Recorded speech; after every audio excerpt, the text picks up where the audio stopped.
Hello everyone, welcome to CUET times. अपना revision history का हमने स्टार्ट किया है, जिसमें हमने चैप्टर 1 जो हड़प्पन सिविलाइजेशन के बारे में उसका पार्ट 1 ऑलरेडी डिस्कस कर लिया है। आज हम पार्ट 2 डिस्कस करेंगे। पार्ट 1 चैनल पर अवेलेबल है, आप जाकर देख सकते हैं। पार्ट 2 स्टार्ट कर रहे हैं हम सील्स और सीलिंग से। ठीक है, सील्स और सीलिंग किस काम आते थे? लॉन्ग डिस्टेंस कम्युनिकेशन के काम आते थे। और अगर कोई सामान एक जगह से दूसरी जगह भेजा जाता था, तो अगर सील, ऐसा होता है ना कि अगर हमारे पास अभी भी कोई प्रोडक्ट आता है कि if the seal is broken, तो आप वो प्रोडक्ट रिटर्न कर सकते हो। ठीक है, उस टाइम भी यही होता था कि अगर सील बिना टच्ड, अनटच्ड है, दैट मीन्स कि आपका जो प्रोडक्ट है वो ठीक है, सेफ डिलीवर हुआ है। अगर नहीं, दैट मीन्स आपका जो प्रोडक्ट है इट हैज बीन टेम्पर्ड। चलो, सील्स और सीलिंग के कैरेक्टरिस्टिक्स की बात करते हैं। तो जो हड़प्पन सील्स से, they had a line of writing. Secondly, उस पे ना जो नाम होता था और टाइटल होता था ओनर का, वो हमेशा मेंशन होता था। कभी कभी उनके ऊपर, सील्स के ऊपर, कोई एनिमल का मोटिव भी होता था उन लोगों के लिए जो पढ़ नहीं सकते थे नाम और उसका, तो फिर वो जो है एनिमल का मोटिव बना के भेजते थे। ठीक है, उसके बाद जो हमारे हड़प्पन इंस्क्रिप्शंस हैं वो शॉर्ट हैं, और जो स्क्रिप्ट है हमारी वो राइट टू लेफ्ट, यानी कि इस डायरेक्शन से, इस तरीके से लिखी गई है। पर हम नहीं समझ सकते क्या लिखा है उसमें, बिकॉज इट इज अनडेसिफर्ड, यानी कि अभी तक उसे कोई डिकोड नहीं कर पाया है। ठीक है, और बहुत सारे साइंस का भी यूज होता था हड़प्पन हमारी जो स्क्रिप्ट थी। वेट्स की बात करते हैं कि मेजर कैसे करते थे, तो दो तरीके थे।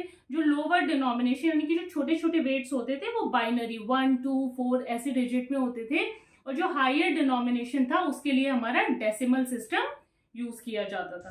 बात करते हैं एंशिएंट अथॉरिटी की, कोई गवर्नमेंट, किंग्स इस तरीके से पैलेस वगैरह एग्जिस्ट करते थे या नहीं, तो इस पे हिस्टोरियन के 3 ओपिनियंस है। नंबर 1 ये है कि ऐसा कोई भी रूलर नहीं था हड़प्पन सोसाइटी में, सबके पास जो है इक्वल स्टेटस था। ओपिनियन नंबर 2 ये है कि एक सिंगल रूलर नहीं था, बट बहुत सारे रूलर थे। जैसे हड़प्पा का अलग हो गया, चन्नूदारों का अलग हो गया, लोथल का अलग हो गया, इस तरीके से। और नंबर 3 ये है कि पूरा ही जो है सिंगल स्टेट था, ये अलग अलग प्रोविंसेस बोल लो या फिर स्टेट बोल लो, उनमें डिवाइडेड नहीं था। तो ये 3 ओपिनियंस हैं कि एंशिएंट अथॉरिटी हड़प्पन टाइम्स में कैसी थी, उससे रिलेटेड।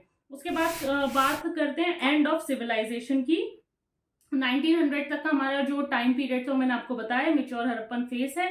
तो इस टाइम तक जो थे ना, जो भी अच्छी चीजें थी सिविलाइजेशन की, जो मेजर कंस्ट्रक्शन था वो सब बंद होने लगा था।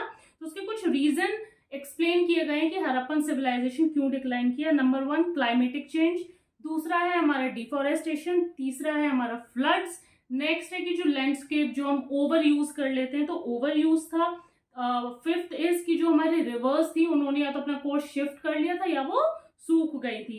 एंड लास्टली जो बोला गया है, इट इज कि invasion most probably by the Aryans. ठीक है, जो आर्यन इन्वेजन की थ्योरी दी जाती है कि हड़प्पन सिविलाइजेशन उसकी वजह से डिक्लाइन किया था। यहां तक कर ली उसकी सारी इंपॉर्टेंट चीजें बात। आई एम श्योर इसमें से कोई भी फैक्ट मैंने मिस नहीं किया है, तो आप चाहो तो इसमें से अपना पूरा एग्जाम क्लियर कर सकते हो, या आप अगर अच्छे से रिवाइज करेंगे। चलो, अब ये हो गए हड़प्पन सिविलाइजेशन एग्जिस्ट करती थी, हमें कैसे पता चला इसके बारे में, उसकी बात करते हैं। तो जब ब्रिटिशर्स इंडिया को रूल कर रहे थे, तब बना था हमारा archaeological survey of India.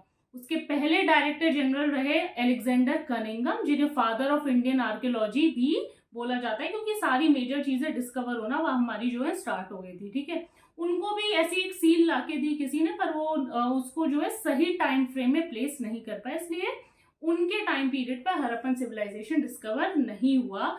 It was in 1924 की जॉन मार्शल, जो डायरेक्टर जनरल थे एएसआई के, उनके बाद उन्होंने अनाउंस किया this discovery of Harappa to the world. तो जॉन मार्शल थे वो, जिन्होंने ये पूरे वर्ल्ड को ये बताया कि इंडिया में एक हड़प्पन सिविलाइजेशन हमारी एग्जिस्ट करती थी। कुछ गलतियां थी जो वो भी करते थे कि जब वो एक्सकेवेट कर रहे थे, तो वो सिंगल लाइन इस तरीके से एक्सकेवेट करते थे, तो जो भी चीजें मिलती थी सेम टाइम पीरियड में उसको क्या करते थे, प्लेस करते थे। उसके बाद 1955 में आए थे हमारे REM wheeler, he was also the director general. इन्होंने किया स्ट्रेटिग्राफी, इस तरीके से जो हमारी लेयर्स होती है ना, कि यहां से कोई ऑब्जेक्ट मिल रहा है तो सबसे पहले ये मिला है, इस लेयर से मिल रहा है तो इसके बाद ये मिला है, उस तरीके से उन्होंने जॉन मार्शल की जो मिस्टेक थी उसको रेक्टिफाई किया या फिर सही किया, ये बोलिए। उसके बाद बात करते हैं रिलीजियस प्रैक्टिसेस की। हड़प्पन की जो रिलीजियस प्रैक्टिसेस थी या रिलीजियस बिलीफ थे वो किस तरीके से थे, तो कुछ टेराकोटा फिगरीन्स मिली है विमेन की, जो बताते हैं कि वो मदर गॉडेस की पूजा करते थे या वर्शिप करते थे।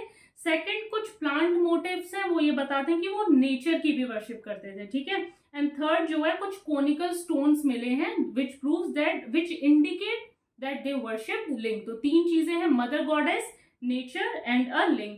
कुछ जो सील्स हैं उन पे यूनिकॉर्न भी मिला है, बट इट इज लाइक कि यूनिकॉर्न एग्जिस्ट करते हैं नहीं, वो तो सिर्फ मिस्टिकल या फिर कॉम्पोजिट क्रिएचर्स थे। तो बस इतना था इस चैप्टर में, हमारा पूरा रिवाइज हो गया है। तो अगर आपको ये वीडियो अच्छी लगी हो, इंफॉर्मेटिव लगी हो, तो वीडियो को लाइक करो, खूब सारा शेयर करो और चैनल को सब्सक्राइब करो।